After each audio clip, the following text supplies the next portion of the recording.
Hi, everyone.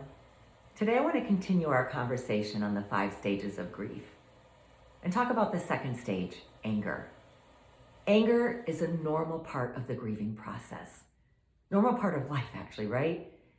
And grief is not restricted to death only. We grieve the loss of a job, loss of a relationship, and I believe we're collectively grieving the loss of the lives that we were living before this pandemic. Eckhart Tolle says, where there is anger, there is always pain underneath. And so anger is an unavoidable part of the grieving process. When our boundaries have been crossed, we are angry. When our lives have been threatened in any way, we feel angry.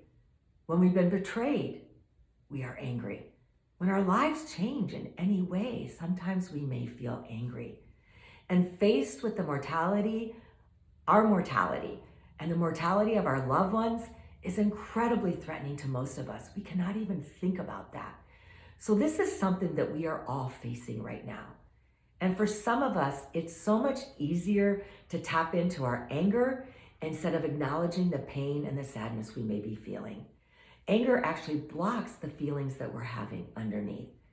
And sometimes we so over-identify with anger that we lash out as a way of trying to gain back our power and control when we feel violated or threatened. Acting in anger may temporarily relieve us of the uncomfortable feelings that we are having, but it backfires always in the long run. Impulsive, angry actions are rarely skillful, and they are definitely not helpful. Ambrose Bierce said, "Speak when you are angry, and it will be the best speech that you ever regret." We know that this is true.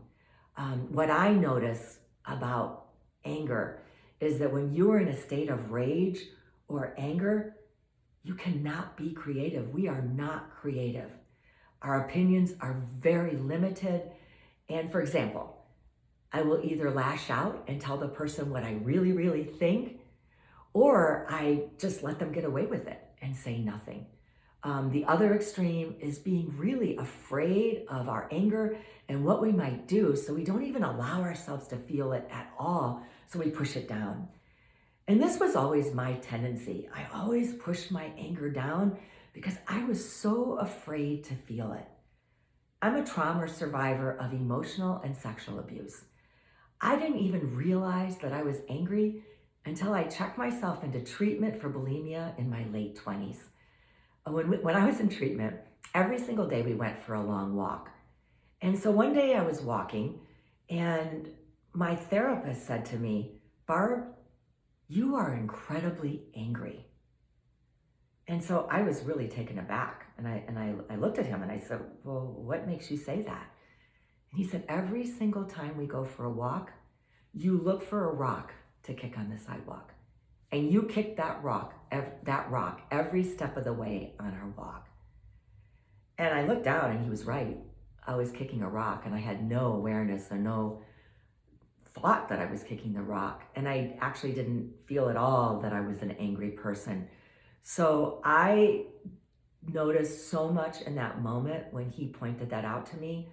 And so what I learned in treatment was that instead of lashing out, or instead of pushing the anger down and not feeling it at all and being afraid of it, I learned a new way. And I learned that there is a third way that we can actually deal with our anger. And it's really the middle way. It's the way of wisdom or of taking wise action. But before we can transform our anger into this wisdom, we have to learn how to deal with it in safe ways. So it took me a long time in treatment to feel comfortable and to start to feel safe to talk about the anger of my trauma.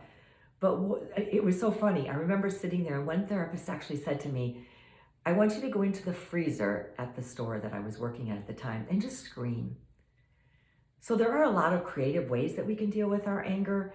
But the best way that I found to really start to feel the anger that I was feeling and that I've been pushing down for years was to find people that I could talk to that I felt safe with, that wouldn't abandon me, that wouldn't come at me or invade me.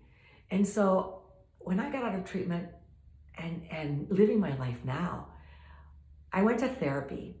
I went to group therapy. I went to AA programs. I started meditating. I went on retreats. I learned yoga. I learned art therapy. And one of my favorite things that I do is I read for inspiration to get inspired about the life that I truly want to live. So when anger comes up for you, the most important thing that you can do is to name it. So instead of denying that it's there or pushing it down, let yourself name the anger, let yourself notice what's happening for you in the moment, and then start to maybe close your eyes and gather your attention on how you're feeling in the body. Noticing how the anger is making your body feel tight, maybe some tension. Noticing any thoughts that you might be feeling about the anger that's happening. Are you having any thoughts that are fueling the anger in your body? The anger that you're feeling underneath all of the things that are happening for you. The key here, though, is to never, ever judge your feelings. I know that when I judge my feelings, I block them. It's truly easier for me to feel my feelings and allow myself to feel my feelings when I'm not judging them. And then to start trusting yourself completely, knowing that nothing is permanent, no feelings last forever. And if we can truly pay attention to the anger, it can really be useful. I've noticed that my anger has been very useful. Anger can show us where we need to set boundaries. Anger shows us what we're passionate about and what we care deeply about. Anger can show us where we're being called to serve. And it also can show us where the uncomfortable conversations are in our lives that we need to have. So after giving time to process your anger in the heat of an angry moment,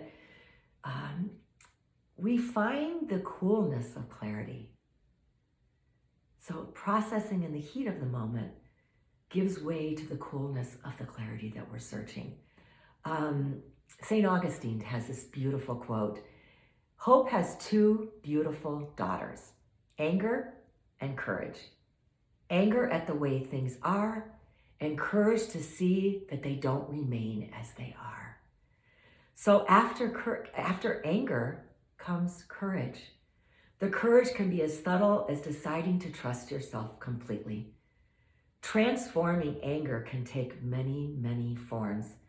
Sometimes it's as simple as speaking your truth with strength, with confidence, and with kindness. Have you noticed yourself feeling angry during this pandemic? Spend quiet time discovering, what's at the root of the anger? What is underneath the anger? So that you can start to become intimate with what's happening for you in the moment. I would get a journal and free write. The more you can be with your anger before you react or before you take any kind of an action at all, the more clearer your next right action will be. Remember, anger is a normal, unavoidable part of this grieving process. And we are all experiencing this right now. Do not judge. Love and trust yourself completely. I love you. May you be safe. May you be healthy. And may you always know that you are enough in this moment.